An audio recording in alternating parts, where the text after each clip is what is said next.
there. There you go.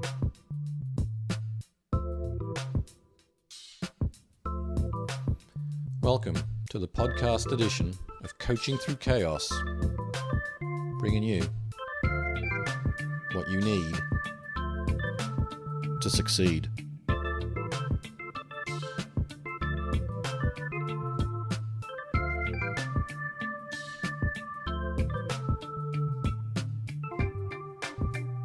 And now, here is your host, Dr. Colleen Mullen. Hi there, and welcome to the Coaching Through Chaos podcast. I'm your host, Dr. Colleen Mullen. I bring you expert interviews each week to inspire, motivate, and empower you whenever you may need it. This show is for anyone seeking to continue their life education, and once a month I do a show geared towards supporting those who serve. And today's show is one such episode. My interview today is with Jeff Dill. He was a career firefighter. He's now a retired captain who has since gone on to get his master's in counseling and founded the Firefighters Behavioral Health Alliance. The mission of the Firefighters Behavioral Health Alliance is to raise awareness of mental health issues affecting firefighters and EMTs in an effort to decrease the number of suicides among that population each year.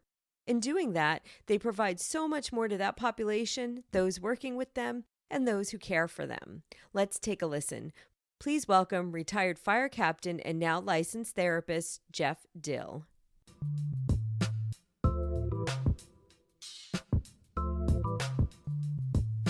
I'm here with Jeff Dill, who is with the Firefighters Behavioral Health Alliance. Jeff, can you tell me who you are, what you do, and how the Firefighters Behavioral Health Alliance got started? Well, if you want me to describe who I am, you'll need more than 20 minutes. That's a story in itself, Colleen. All right. But, I'm recently retired. I guess if you can see, recently was January of this year after 26 years in the fire service. I started out as a volunteer firefighter and then went career in 1995. And I put 26 years in total-wise. And just firefighter behavior health came around actually after Hurricane Katrina.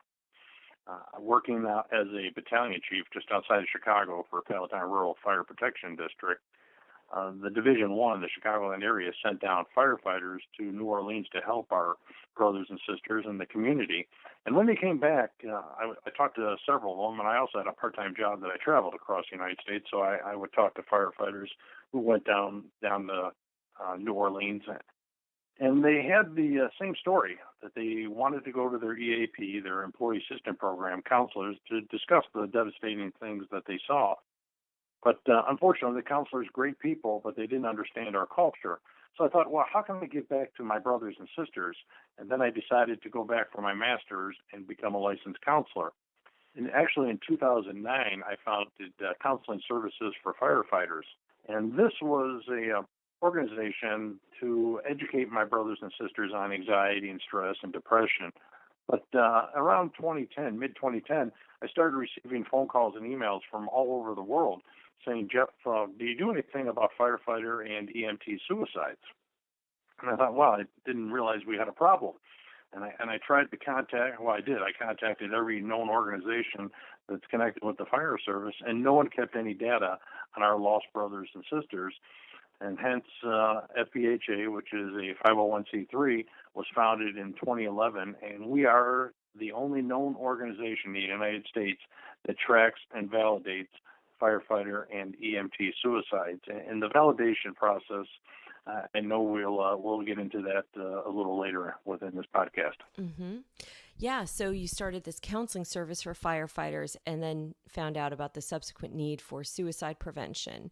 Can you talk a little bit about why suicide prevention for firefighters is so needed? What have you found out since you started collecting that data? It's, for 4 years now, we've validated, and if you go to our website, which is www.ffb.org, you'll see a number on there, and it's a 708, and those are the validated numbers of firefighter and EMTs that we know of. And the first one actually was in 1880. It was right on the front page of the New York Times, the fire chief out of Auburn, New York. But most recently, I don't know if it's just increased or maybe the awareness of who we are and people reporting the loss of their loved ones. But why is it so needed? And people ask me that question all the time. They say, well, Jeff, we're unfortunately known as the suicide people, FEHA, but we do so much more in regard to behavioral health. And we talk about addictions and post-traumatic stress. And if we know at this point right now that we have validated 92 firefighter and EMT suicides in 2015 at what we estimate at a 30% reporting that know about us, how many of us are suffering from addictions and post-traumatic stress? And because of our culture, the way that we were raised in our academies, fire academies, and EMS and paramedic academies, there has not been a lot of behavioral health training. And there hasn't been that awareness that these are the things that might affect you because you're holding people that die in your hands and seeing children that are SIDS or drownings. And these things affect us because we are human beings first. And so that lack of awareness on what might actually happen when you become a firefighter or EMT paramedic is been neglected. But I'm starting to see the swing, which is a great thing to see, but we have a long ways to go. So when we talk about suicide prevention and awareness, it actually starts with early on signs of addictions and signs and symptoms of PTS. So suicide, unfortunately, is the final act of that neglect of getting help or people not understanding what's going on within themselves. Right. When you talk about these firefighters who are on the job and not recognizing that they're subjecting themselves to essentially post-traumatic stress, there's a lot of talk and a lot of culture around, it feels like, just kind of taking things because it's part of the job. So you see people die in your arms. You go on calls on, as you said, babies with SIDS. You watch people burn. You put yourself in life-threatening situations to take care of these fires. And it feels like the culture is just to accept it as part of the job. So it sounds like now you're trying to get the word out to let the firefighters know what they should be aware of along the way and how, I assume, how to take care of themselves and know when the stress is getting to be too much for them. Absolutely, Colleen. And there's some themes that we have in our workshops. Be direct when talking to each other. Challenge with compassion if you hear or see something. But we added a third one recently, and that's called doing an internal size up of what's going on in your life. And you have to listen to people because as human beings, when someone walks up to us and says, hey, you've changed, we actually say, hey, you know what? No, I haven't. I haven't changed. And I make this guarantee to firefighters and EMTs and paramedics. You've been in this business. You've changed. And you have to listen to people who see you the best. Because like you said, when you have people, just the tragic things that we see nowadays and people that die in your arms. And when I got in the fire service back in 89, 90, you look forward to, structure fires because that was the norm for fire service, but also the EMS calls. But now what we're seeing today are just those mass shootings and those type of things that we're just going up against. And when you read about the deputy chief who just wrote about Roseburg, Oregon, the campus shooting, is that his people are suffering. And this is what we're not really preparing our people for in our fire academies, and we're trying to make that change. That change has to be in the state curriculums. It has to be in the changes in the EMT and paramedic courses. That there has to be mandatory behavioral health. That, yes, what you're doing, we're going to make you confident and competent firefighters and paramedics, but be aware, these are the mental stressors that you are going to go through. And that type of awareness has to be brought forth also within organizations that they create positive behavioral health programs for their members. And I make that statement more and more now is what are we seeing more of? Structure fires or our personnel dealing with personal or on-the-job issues? It sounds like you're at the forefront of providing a much-needed service. So I'm going to move into asking you some things that you are offering on your website to tell us about those things. So you have something called the Ambassador Program. Can you tell us what that's all about? Yes, this is a relatively new program for us because for the last 3.5 years, I've been traveling all across North America, up to the Yukon, Alaska 3 times, down to Florida. I do a lot of traveling, and we don't really advertise who we are because there's a lot of people that don't know. And here's an example, Colleen. Last year, we had 87 line-of-duty deaths in the fire service at a 100% reporting. We estimate a 30% reporting, yet I personally spoke to 106 fire and EMS chiefs on the losses of their members. And so I thought, well, you know what? We don't really like to advertise, because how do you advertise something like this? Have you had a suicide? Call us. I don't want it to be that way. But I thought, well, maybe we need to enroll some firefighters and even some counselors who are involved with the fire service to try to spread the word about what we have to offer and try to bring that education. So we started this ambassador program, and we just actually had some training the last 2 nights where we brought in an additional 9. So that'll bring us up to about 19. Within those 19, we have 8 or 9 instructors as well. So as we develop and grow, I don't have to try to meet every obligation. I can send now ambassadors and instructors. It sounds like you need some extra helping hands around you. Can you tell us about the different workshops that you have and who would attend those? Because I know you have some that are structured for different people. When I first started, we just had one program, and that was called Saving Those Who Save Others. And as we started going along, the different avenues that opened up, who needs help and how we can give them, it was just unbelievable.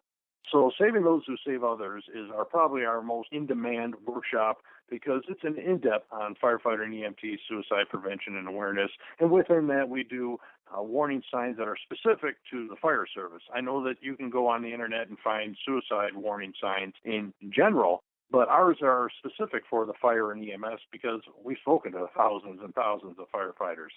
And we talk about communications, how to talk to each other, the emotional, physical behaviors. And one of the keys, we also do role play. Role play allows us to learn something about how to communicate with each other during these crisis time when someone comes up to us and says, hey, you know what, I'm not doing so well. And because there's been a lack of training, a lot of us are uncomfortable on how to address those situations, and a lot of us will not go to employee assistance programs. So what type of resources can we offer? And that's what you'll find in those Saving Those Who Save Others. And I just mentioned EAPs, an employee assistant. I'm a licensed counselor. I have a master's degree in counseling. And we created a program called A Firefighter's Life. And this is a 4-hour workshop for counselors and chaplains who are wanting to get in working with the fire and EMS personnel. And yet they don't understand our culture. So this 4-hour workshop really gives them an in-depth look at just the terminology, the way that we think. And then at the end of it, we actually put anyone who wants to, we put them in gear, and we black out their mask. We don't put on the tanks because they're pretty heavy. We use a room, and we put a doll in there, and they do a search and rescue just to give them somewhat of an idea of what it's like when you're in that heat and smoke and flames. And so that's A Firefighter's Life. And as we started going, we started developing more, one called an internal size up. And this is more an in-depth overall that looks at stress and anxiety, alcoholism, addictions. Then we thought, you know what? A lot of our family members, we've become so close with so many families across North America. And I thought, well, we need a workshop for them as well. Not only to what they see in their spouses and partners, but what's happening to themselves and how is it affecting their family and possibly their children. So we have a Saving Those Who Save Others Family Edition workshop. And then I thought, well, you know what? We're really promoting that organizations should have behavioral health programs, and there's specific steps we noticed that you have to take. So then we developed this 2-hour behavioral health program development class. And then the final one, the one that we just introduced in August at the Fire Chiefs Convention down in Atlanta, is Saying Goodbye and Emotional Detachment. And this one addresses retirement. And it was a very well-received, very powerful class. And I can tell you, I speak from experience because it was a little difficult, and I'm in this business. It was a little difficult to say goodbye to the fire service as I knew it. And so this one is especially needed. We do track retirees, those that are in disability fired. But as difficult it is to get active numbers for firefighters and EMTs that take their lives, it's more difficult to get those retirees. But we do know that out of the 144 that we've obtained and validated, 35 of those, and they were firefighters, 35 of those firefighters took their lives within the first week of retirement. And so we're not preparing ourselves for retirement. And that goes for both volunteer and career, because as a volunteer, I know that mentality of always giving to your community and being recognized, and all of a sudden that's gone. So that affects you as well. So those are the 6 workshops, and they, like I said, they're very well received. Yeah, I can see how the workshops that you're giving to train. I love that you went and became a licensed counselor because you can really train those role plays. And I think it's great to kind of point out that a lot of people don't know what to do or say when someone starts talking about how bad the emotional upset is for them. So training your guys to be able to help each other is a wonderful thing. Like a peer-to-peer support is what it sounds like. And the training for the counselors and clergy, wonderful as well. I'm wondering, that made me think where everybody can find this. Like, how many states are you actually in right now? As in ambassador programs? As a licensed therapist, where could I find one of these firefighter? Yeah, as a resource. And that's a great question because on a weekly basis, I get firefighters who call me and say, Jeff, do you have someone in our area? And if I have previous experience with contacts with counselors there, I'll refer them. But if they haven't, then what I do, and I do this at no charge, I contact 3 or 4 counselors or chaplains in the area and ask them. And I pretty much grill them, with scenarios or situations because I want my firefighters and my EMT brothers and sisters to find some good help.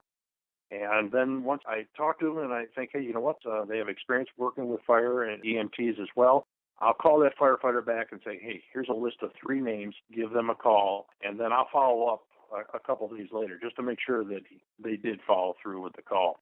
We're adjusting our website. We're updating it pretty soon, and you'll have resources. Firefighters and EMTs will have resources available that they can click on and see a state and contact that counselor or chaplain in that area. I think your training the firefighter's life just sounds so relevant and needed. I love the idea of gearing up the therapist or the clergyman to go in and do the search and rescue.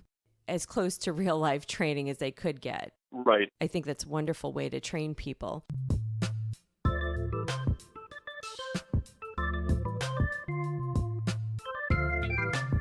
You're listening to Coaching Through Chaos, your host, Dr. Colleen Mullen, bringing you what you need to succeed.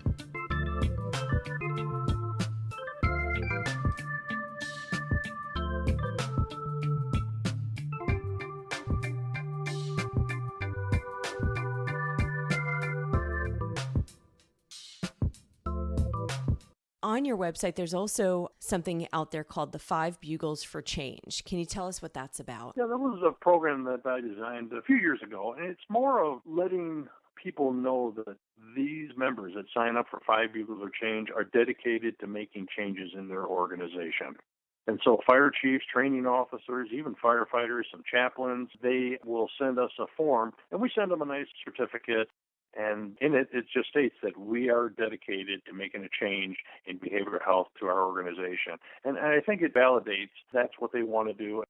Like I said, so it's right there on our website. And if anyone wants to join that program, feel free to contact us on our website. You've already mentioned tracking the number of firefighters who've committed suicide. You've already mentioned the number for 2015 a few times and that it's underreported based on your own experience of talking to chiefs out there. There is a place where family members or other department members can log the occurrences of suicide when they happen. I believe they can do that on your website. Is that right? And can you tell us about how you're using that information? When you go to our website, you see a firefighter suicide report, and that goes for EMT too. We ran out of numbers when it comes into our logged in spaces, so we just put firefighter, but it also is for EMTs. And this is a confidential reporting, which means that when people send them in, I do not know where they come from.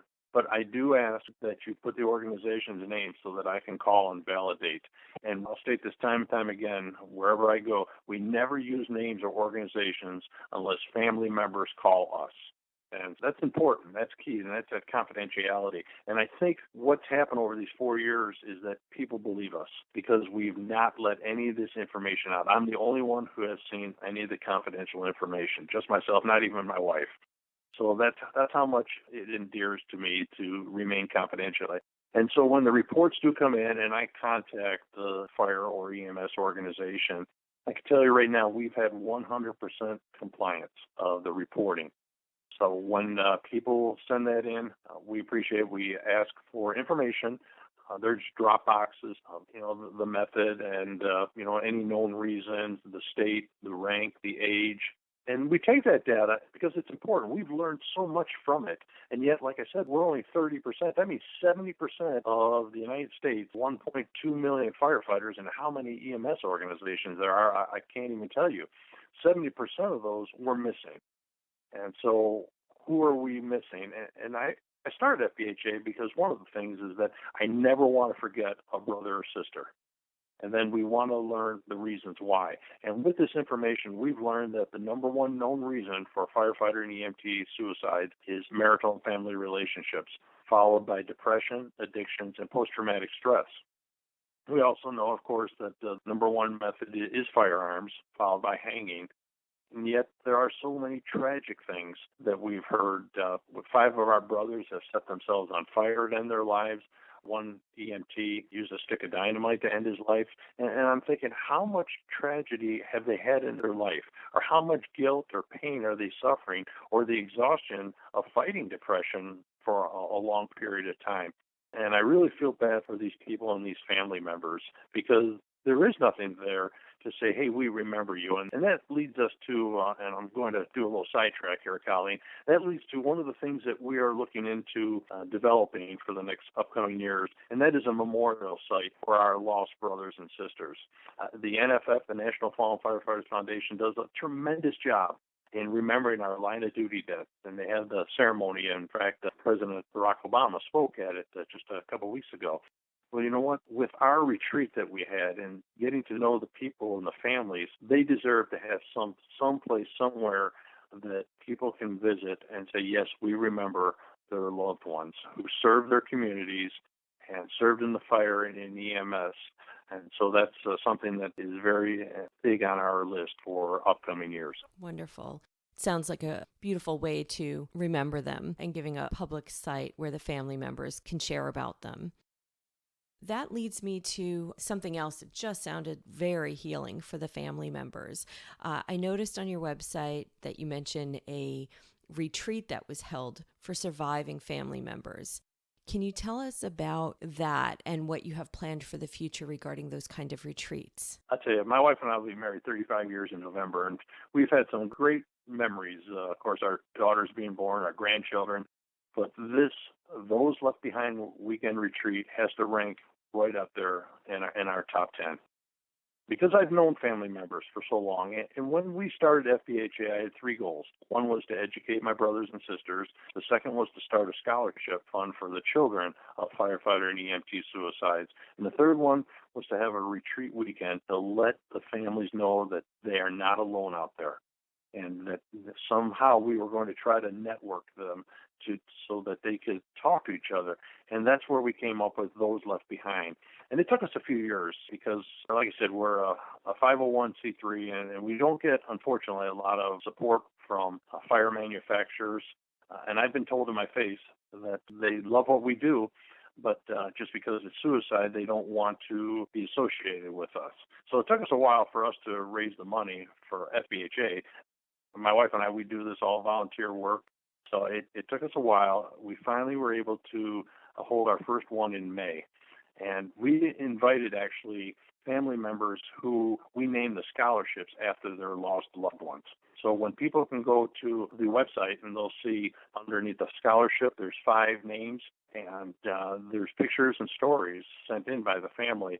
And we invited those as a test run, actually, to see, hey, is this something that will work? And I'll tell you, we had a couple people, a counselor, Sarah Guerra from Massachusetts. We held some sessions, and we had a chaplain, Jerry Maddock from Ohio, who also held some sessions. But we wanted it to also, let's have some fun while we're here too. And so my wife, who arranged everything, did a tremendous job. We held it in Savannah, Georgia. We rented a big house, and it had a coach house on the end, and this house had 7 or 8 bedrooms. And my wife and I had the coach house. And that first night that we met, we were a little apprehensive. Is this going to work? And within, I'd say, 15 hours, we came out of the coach house one night. We looked downstairs, and everyone was down in the courtyard talking and laughing. And each one of them said, that it was such a powerful weekend because they could feel normal for once. They didn't have to explain anything to anyone because all these families had either lost a son, a brother, a husband, a father, and it was so moving for us that we want to now start working on our second one, and we've hoping to open it up a little bit more. We have a lot of people now who are on the list for our second Those Left Behind retreat. And so we're working on that aspect. We're going to try to seek some funds from somewhere so that we can open it up to more people, more survivors. That sounds wonderful. And I want to ask about what can someone do to get involved? And I'm talking financial involvement or volunteer involvement. I've been curious about where you do find your money. Is it all donation run? Yeah, when we do workshops, all our workshops go to the three, the scholarship into operations for the workshops, and then Those Left Behind retreat. And let me clarify, my wife and I, we volunteer all our time in our work, except when I speak. When I do workshops, I do get compensated for that. But otherwise, it's all volunteer work. And, we're not in it for the money. We are in it, and this is my slogan, I'm in business to put myself out of business. So if anyone wants to, help volunteer, do some things, or if they want to make any donations, they can go to our website, and there's actually a donation page on our website. Or if they just want to volunteer, somehow get involved, they can send an email to info@ffbha.org, and my wife will answer those emails. And then a last question for you is, what advice would you give a firefighter who may be listening, who may be struggling with some suicidal thoughts, or just feeling overwhelmed every day when they get up and not knowing how to deal with the stress? I went through a little post-traumatic stress, but it wasn't on the job. It was because of a family issue. My granddaughter, who at 20 months was diagnosed with cancer and lost her right eye to it. And I still struggle with that. And I speak about it in every workshop because that's what helps, is to talk about what's going on. You cannot let, and I bring it up in our workshops, of cultural brainwashing. You cannot let what our culture dictates us being strong, handling things on our own. It just does not work. It does not work. You need to talk to someone about it. Talk to a chaplain, your EAP, a peer support member, or you can even give us a call so that we can, and I can't counsel them over the phone because I don't have a license that covers the United States, but just to talk about it and let me find you some help so that you can find someone that you're comfortable in talking to who understands our culture. And the thing is, I'm not trying to change our culture. I'm trying to enhance it. And if we can bring behavioral health awareness. So my advice is, if you're struggling, do not be brainwashed by what we've been taught in our culture, in our fire service and paramedic EMT culture. Talk about it. Talk what's opening up, and let that communications flow so that you can then start your own self-healing process. And that's what I talk about. Do an internal size up, what's going on in your life, and get some help. Great advice. That's going to wrap up our interview, Jeff. So I just want to thank you so much for being here. You've given us so much information. I can't wait to share this with everybody. It's so needed. And I'm actually going to be in contact with you. I'd like to get more involved and see about that training for myself. Okay. So thank you so much, Jeff, for being with us today. Colleen, thank you. And Stephen, thank you so very much for being supportive of FBHA. It's deeply appreciated. Oh, you're very welcome. All right. Stay safe, everyone. Bye-bye.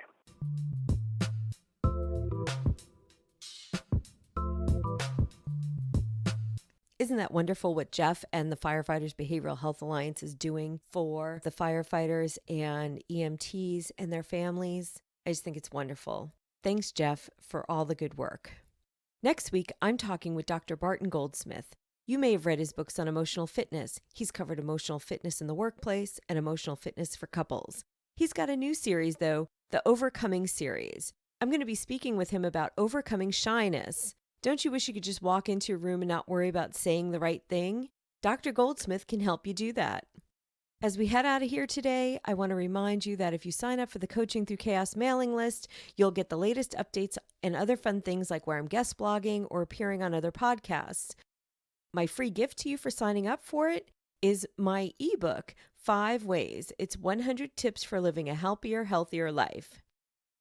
As always, I want to thank Dr. B for my editing and BennettSullivanmusic.com for my theme music. If you want to follow me between episodes, you can find me on Twitter with the handle at Dr. Colleen Mullen and on Facebook at Coaching Through Chaos. Give me a shout out there. Let me know which episode is your favorite. Well, that's it for today. Have a great week. And if you've got chaos in your life, I hope you're finding your way through it. Take care.